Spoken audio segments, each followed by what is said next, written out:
What up? Yeah, Sabrina. All right.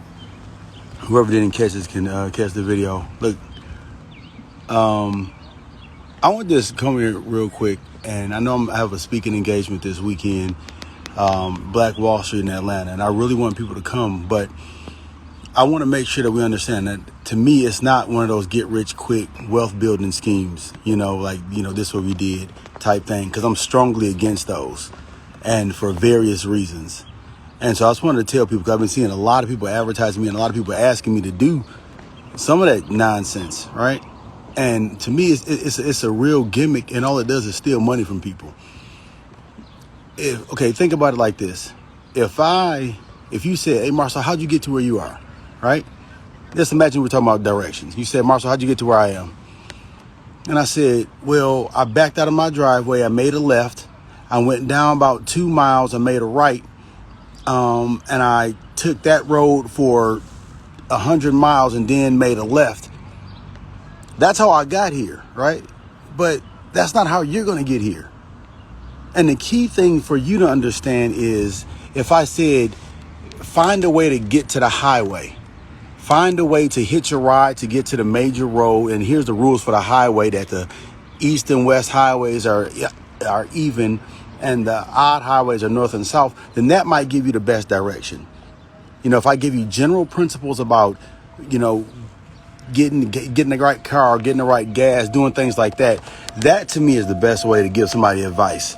But the idea that you're going to come out here, I'm going to show you a flashy car, a suit, and all this dumb shit, and give you pumped up, rah, rah, rah, job is just over broke, and you got to think about the wealth mentality, and you got to do this right here. You're paying money for nothing. I seen a chick last night, and she told me about all these different conferences she's going to.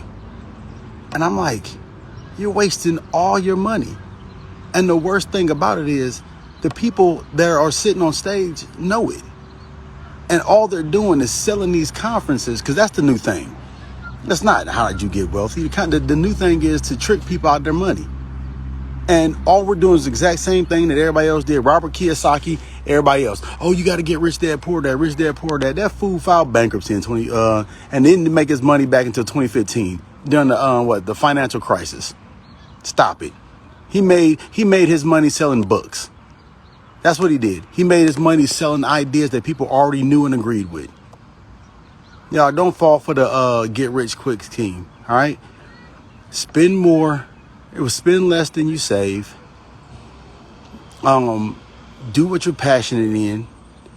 And here's another key. When you're studying someone, don't study exactly what the outcome is. Study what went into the process. I had a big question that I've been asking myself lately. And this is for y'all maybe to think about. All right. What is it?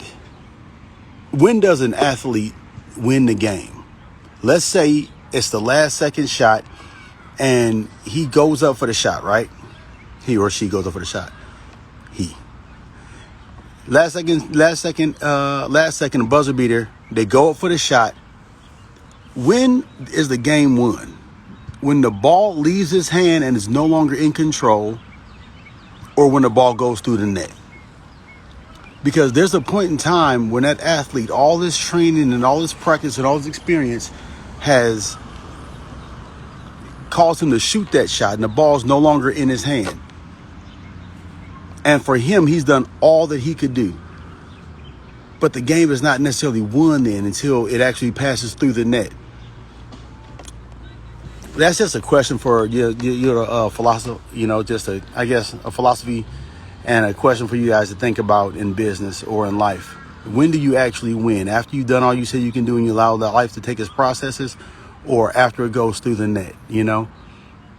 I don't really know the answer to that question. There's something to ponder on. But my biggest thing is that you have to put yourself in position to get to that point, to get to the point where you shoot your shot, to get to the point in practice, in game day, in situations and in your life where you finally get to that point where you can shoot your shot. And to me, what that means is finding out what the people are doing to be successful, and not what they have, because that shit doesn't mean nothing. People say stuff, and I get so tired of it, but it's like combating everybody in the world with these foolish philosophies. Like they say stuff like, you know, the average wealthy person has 7 different streams of income.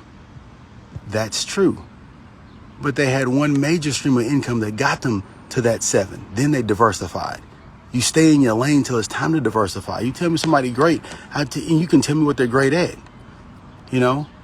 Then other things they say like, you know, I got a CEO mindset. I'm not trying to work for nobody. When you work for somebody, you can't get rich. Well, tell Oprah and Michael Jordan that. Tell Shaq, tell Magic Johnson. These were employees, all right? That's what they were. They were employees. You're a CEO, you're an employee, you know? So you can't, you're not going to work harder for someone else than you will for yourself. Bullshit. Bullshit. That's a lie. You know, some people that work for themselves have a shitty boss and a worse employee. You know, life, this is a hard struggle, y'all. It's a hard struggle. And I can tell you right now, most people do not want to be rich. And the worst part about it is, are you really rich? You trade a lot of your time for money. It's nothing. I was talking to a guy today, one of my partners for chocolate in a bottle. And he said he was talking to one of his friends, and his friend asked him, he said, you know, well, why would you give away part of your company like that? That's stupid. And he said, you know, his friend was over his house eating dinner. He said, you want some more steak? And dude was like, nah, I'm good. I've had enough. He said, what about more ice cream? What about more wine? I can give you a whole big thing. I'll go cook 5 more steaks for you if you want. He says, no, man, I've had enough. He said, that's right. After you've had enough, what good is one more? You know, while the next person wants some. That's what makes you rich. When you have more than you want. When you have more than you've earned. When you have an abundance. That's what makes you rich. It's not a stack of money, because the shit don't mean nothing. You give it all up for time. You know? I learned that over the last little bit of years. And so I guess my whole point in this is stop falling for the okie doke. Like you don't have what it takes to be wealthy. All it takes to be wealthy right now is to realize the riches that you have. Realize that you're the goose, not the golden egg. And I mean that in a figurative sense and an actual literal sense. All right. Realize the fact that the land that you're sitting on in the trap is worth a lot. That's why they're trying to gentrify it right now. All right. Realize the vote that you're sitting on matters. That's why they're trying to buy it from you right now. Realize that the life that you're living right now is the only and the best life you're ever going to get. That's it. You know what I'm saying? So quit trying to get all this money and play their game. I tell you one thing, you'll never win at life if you're stuck playing Monopoly. You'll never win at Monopoly if you're stuck playing life. All right, play the game. Peace. Now that was some solid advice. Let me know your thoughts in the comments below. And as always, thank you all for watching, and I will see you all in the next video.